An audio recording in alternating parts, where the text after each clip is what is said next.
All right, brothers and sisters, we're here again. Let's continue where we left off. So, before we were showing how sin is not strictly behavioral, and we see that from 1 John, verse 3 and 4. Sin is not just what you do, it's something more than what you do.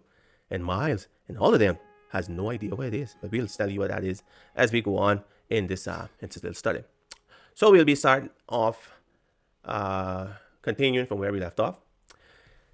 This is a very truncated understanding of sin when looked at in totality.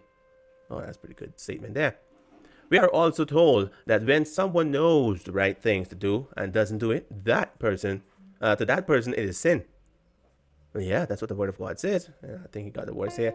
This is so good that he actually have the words here. The devil, it's not, the devil doesn't just want to deceive people. People usually think that the devil just want to be deceiving people right and left. No, that's not really what the devil wants. The devil does that. That's one of his go-to armament, really. But that's not the aim of the devil. The devil doesn't just want to deceive you. The devil wants to tell you the truth and then make you not believe it. He wants you to repeat it and then reject it. He wants you to confess it and then reject it. That's what the devil loves to see the children of God do this kind of thing. They'd be able to point out, God, see what he's saying? These are your children. Yeah. Listen, he knows the truth. Now, he sat down, he explains the truth. And just before he done, he rejected all. I like that. That's the aim of the devil. Anyways, let's look at it. Whosoever knows the right thing to do and fails to do it, for him it is sin. Because I tell you, I can't stand his version of the Bible. I'm going to go to the real version just because. Because you always got to be looking over your back with these things. Therefore, to him that knoweth to do good, and doeth it not, to him it is sin. That's what the Word of God says. So it's not just Adventism that's saying that. That's what the Bible says verbatim. Very good. James also explained that sin starts internally when one is tempted, and the evil desire within a person are enticed. What? Which gives birth to sin. Well, according to him, that's what James says. Let's go and look at James. Let's go to the real Bible. You know how it is. Alrighty. Let no man say when he is tempted, I am tempted of God. For God cannot be tempted with evil. Can't be tempted with evil. Neither tempt he any man. But every man is tempted when he is drawn away of his own lust and enticed. How is he tempted? When he walks right into it. He sees it and he doesn't turn away. That's when he's tempted. Tell me, is he tempted before that? Is he tempted before that? No. He sees the thing a way off. He's not tempted yet. But seeing it, that's where the temptation starts to come in. Hey, come a little closer. And then he walks right into it. Then he is tempted and he can't get out of it. You see, when you see it and you turn away, it's done. But when you see it and you walk away, let's see how close I can get to it. I ain't gonna do it. You're tempting yourself. This is what this verse is saying. It's not what Miles just said. Then when lust had conceived, see what he's tempted? He lusts. And when lust, because he sees something and he wants it. See, this is what temptation is wanting something.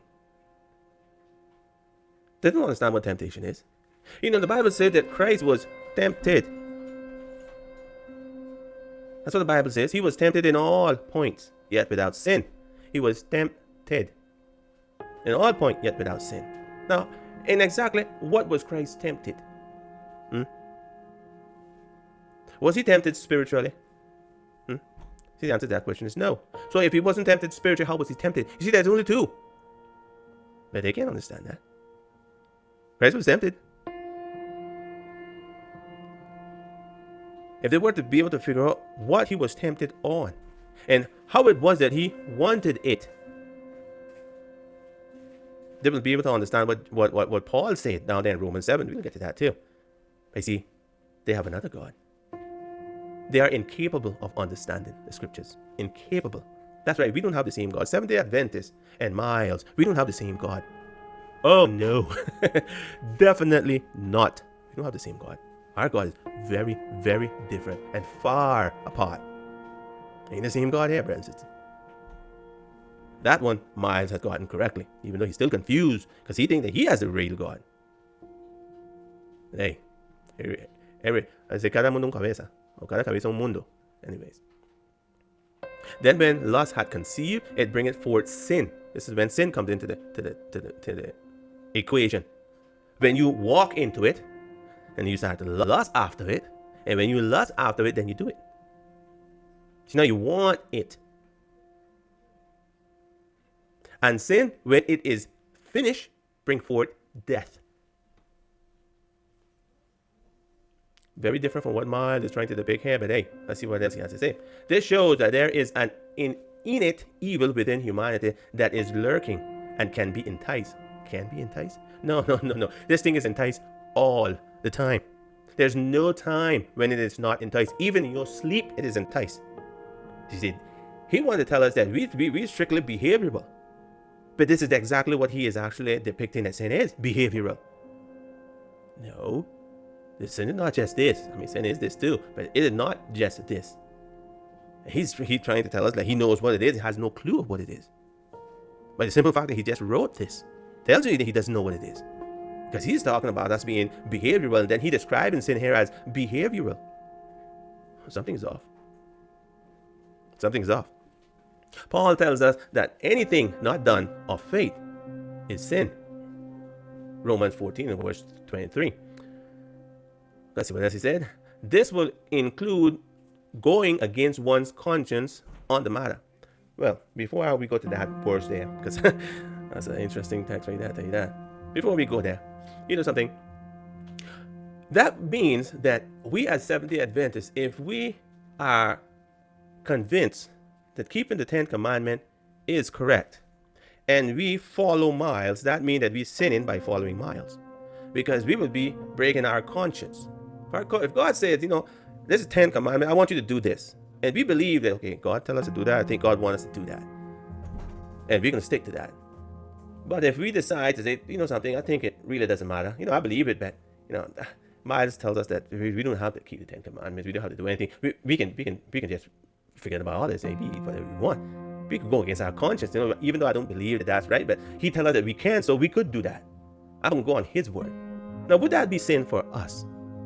According to the text, according to what you just read, that would be sin on our part. You see how the Bible does that? You see, it's very, very different to prove these things when you have to use the Bible to do it. It's very difficult to do it. It can't be done. Not if you have to use the Bible. See, I always say the problem that these people have is the Bible. That's their number one problem. That's why they try to stay away from it.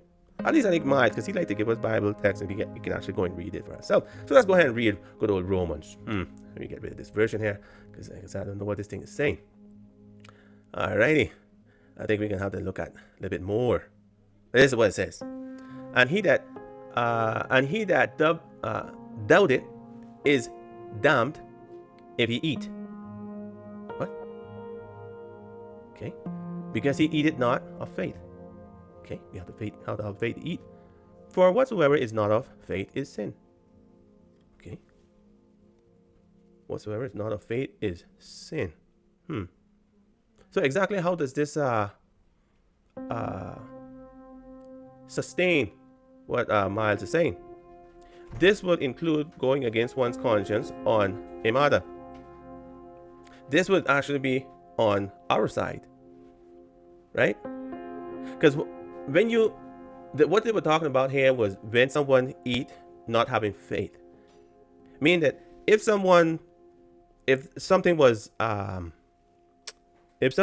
offered to idols, because this is what he was talking, and it wasn't swine's flesh, it wasn't meat, animal meat. Meat is actually anything that you eat. The Bible, when God created the Adam and Eve and created the garden, he said, yeah, all of this is your meat. God didn't tell him to go and kill that animal and eat that. Fruits, vegetables, grains, anything that was taken from trees, that was meat.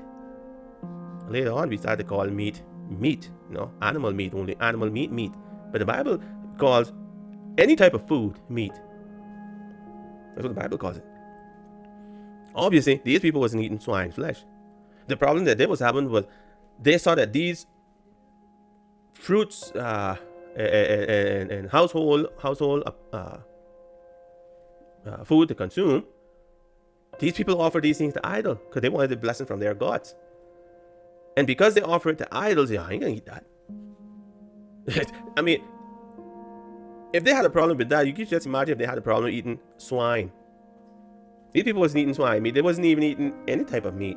That wasn't what they was talking about. They were talking about fruits and stuff. That was the problem. These things was offered to idols. Say, I ain't gonna eat that. Paul said, no man. None of this thing isn't. It doesn't affect the food. These people want to offer these things to idols. That's fine. I can eat that. But if you have a problem with that, then I ain't gonna eat it. But I know it's fine to eat. But why would I hurt your conscience?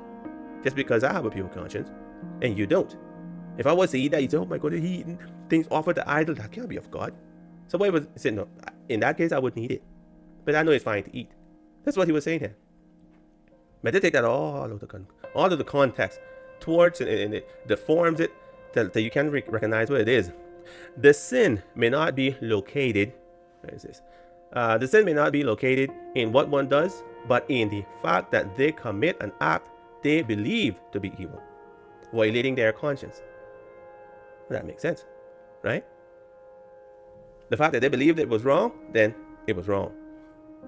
Because if they eat it, then they're taking that in, like, okay, this is fine. Because they were going against their conscience. But if they knew that this was perfectly fine, they offered this thing to these idols. This isn't affecting the food. They offered the idol, and then the devil come and inject each banana, each apple, each whatever, injected with some type of malignity. That wasn't happening. But it could happen in your mind. If you think that this thing is wrong and then you do it, then it is wrong. You shouldn't do it. Follow your conscience. This shows us that sin is deeper than merely the letter of the 10 Commandments.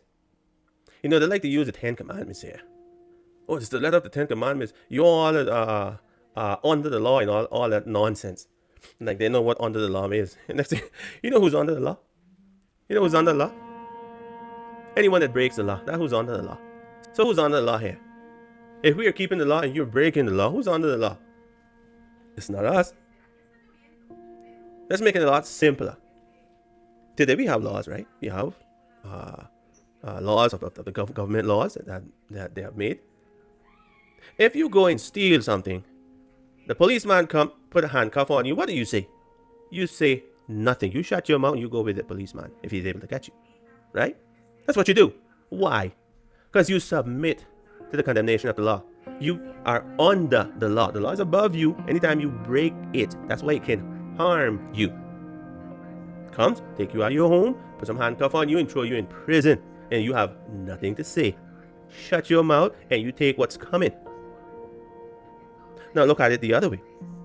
Let's just say they made some type of mistake and they come and they take you. And they come and put a handcuff on you and you think, oh, what are you doing? Oh, you take me to jail? Oh, okay, let's go. No. All of a sudden you have rights. All of a sudden you have rights. Now you want, why you, I didn't do anything. I didn't do a thing. This is a mistake. And now you want to go to court. You want to actually put this person in some type of problem for coming and actually doing this. Why? Because you have rights. You see, the law gives you rights and the law takes them away. That's what the law does. It gives you rights and it takes them away. If you are innocent, the law is on your side. The law is not above you. At that moment, you are above the law. Anyone that obeys the law, anyone that keeps the law is above the law, not under it. It's only when you break the law that you become submitted to the law. You are under the law in any circumstances. And you have zero to say. Shut your mouth and you take what's coming, because it is coming. People are all confused. They like to say pretty words, but only when you stop and think about what they're saying. Ask them to explain this to me. They look up, then raise car shows up right away. Gone. Tell you.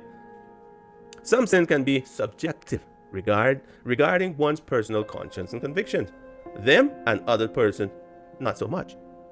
Interesting. And that's exactly what Seventh-day Adventists say. That's exactly, there were people in the old times, where White and all that was alive. There was smoking tobacco. And she would speak about these smoking tobacco. Did she ever say that you're all going to help because you're smoking tobacco? No. Did she say it was wrong? Yes. But you see, they were not convinced that it was, because all the doctors were saying smoking tobacco is helpful. Smoking, and they were convinced that this is perfectly fine. This is actually healthy. And she's confused. They did not believe. A lot of those people died smoking tobacco, and they're going to heaven. Ain't nobody condemning them.